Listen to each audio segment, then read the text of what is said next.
The U.S. Constitution is the supreme law in the United States, but it wasn't always this way. After the now Americans had won the Revolution, they set up a system of government called the Articles of Confederation. It was a horrible failure. The government was much too weak. After this was realized, a convention was called to revise the Articles, but not all the states sent delegates. The states called another convention to write a completely new form of government. This was the beginning of the Constitution. After many months of debate and compromise, a final draft of the Constitution was sent to the states for ratification. The period following encompassed 13 intense debates, one in each state, each unique and based on state needs. The following years would shape our nation's history.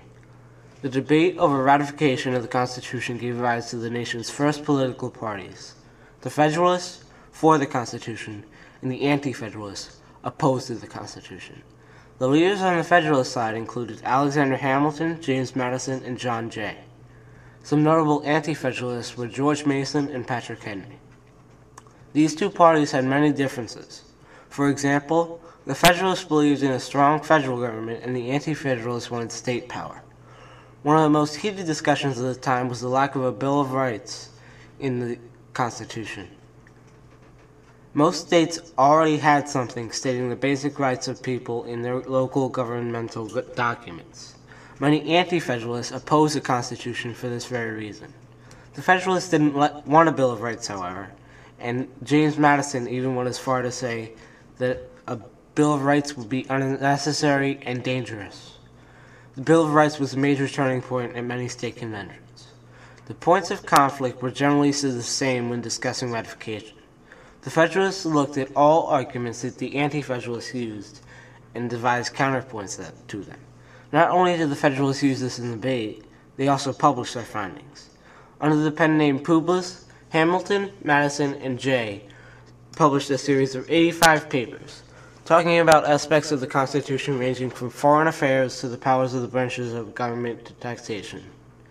These publications were known as the Federalist Papers and played a huge part in swaying the minds of voters. They are still studied today as research for how to orchestrate a successful campaign. On December 7, 1787, the first state made its decision regarding ratification. Delaware was the first state to ratify with a unanimous vote of 30-0. The concerns of Delaware included being overrun by other large states. They had almost no concerns about the new Constitution. It was an easy victory for the Federalists. The decision was made on December 12, 1787. Pennsylvania was the next state to ratify with a vote of 46-23. Pennsylvania was unique in that people who did not like the decision either erupted and threatened the nation with a civil war. On December 18, 1787, a week after its ratification convention began, New Jersey ratified the Constitution with a unanimous vote of 38-0. This was yet another state in which the Constitution met almost no opposition. The Federalists now had a third of the votes they needed. On Christmas Day, 1787, Georgia started its ratification convention. It took them until the second day in the new year to make their decision. With a unanimous vote of 26-0, Georgia became the fourth state to ratify. Connecticut had begun a convention on January 3, 1788. They were the first state from New England to vote on the Constitution. On January 9, 1788, they became the first state to ratify the Constitution, with a final vote of 128-40. The first real opposition met by the Federalists occurred in Massachusetts. Each and every article was looked at and debated thoroughly. There was a strong opposition to the Constitution in Massachusetts, and many wanted a Bill of Rights to be included. John Hancock possibly saved the Constitution in Massachusetts by proposing that they ratify on the basis that a Bill of Rights must be added to the Constitution. The votes still appeared to be neck and neck. Many believe that Massachusetts convention came down to the vote of one undecided major political figure, Samuel Adams. He was not a huge fan of the Constitution. "I meet with the national government, not with a sovereign union of states," he said.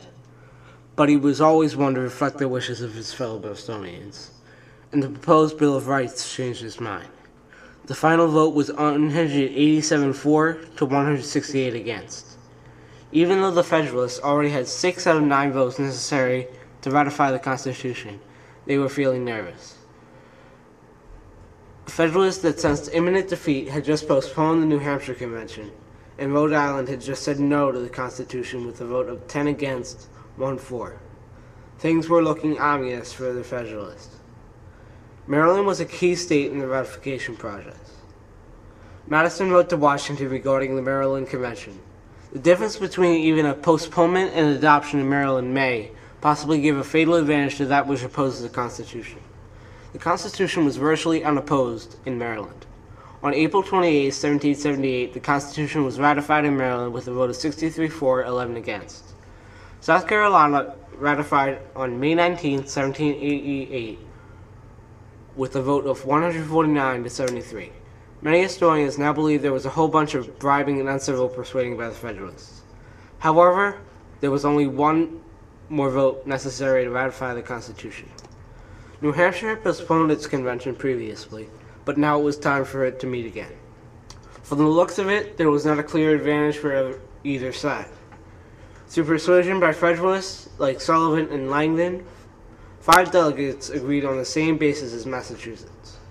After New Hampshire ratified, the Constitution officially took effect, but the Founding Fathers thought that the Constitution needed all 13 states to ratify in order for it to be effective. The large and influential states of Virginia and New York had still yet to ratify. The future of the nation was still at risk. Virginia had started its convention before New Hampshire and had been debating ever since, unaware that the Constitution had already become law. Despite the strong Federalist leadership of James Madison and John Marshall and Randolph, the vote was at a deadlock.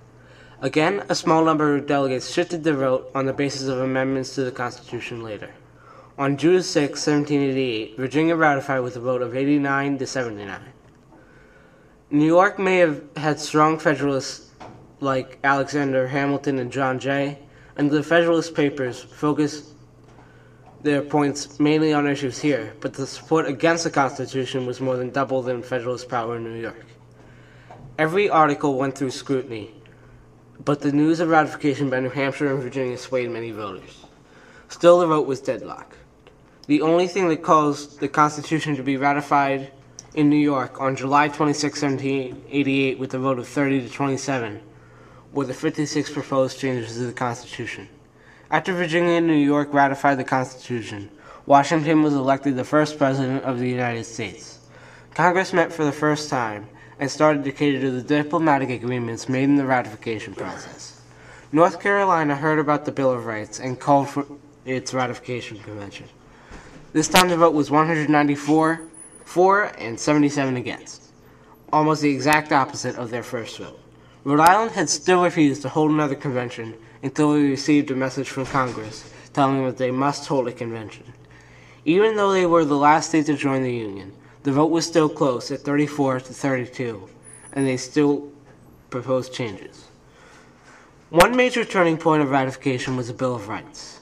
One of the first acts of Congress was to propose 12 amendments to the Constitution to the states for ratification. The amendments talked about things ranging from the pay of members of Congress to freedom of speech. Of these 12 proposed amendments, items 3 through 12 were ratified at this time and became what we now know as the Bill of Rights. The second proposed amendment was later ratified and became the 27th Amendment. These amendments were America's first diplomatic exchange, even though it was internal. This period of time has had a lasting effect on our nation. It was the birth of American government and politics. Every law has to fall in line with the Constitution in order to be passed. The Supreme Court has a lot of cases yearly, and they all have to do with the Constitution. With this great period of debate and diplomacy, our nation has become what it is today.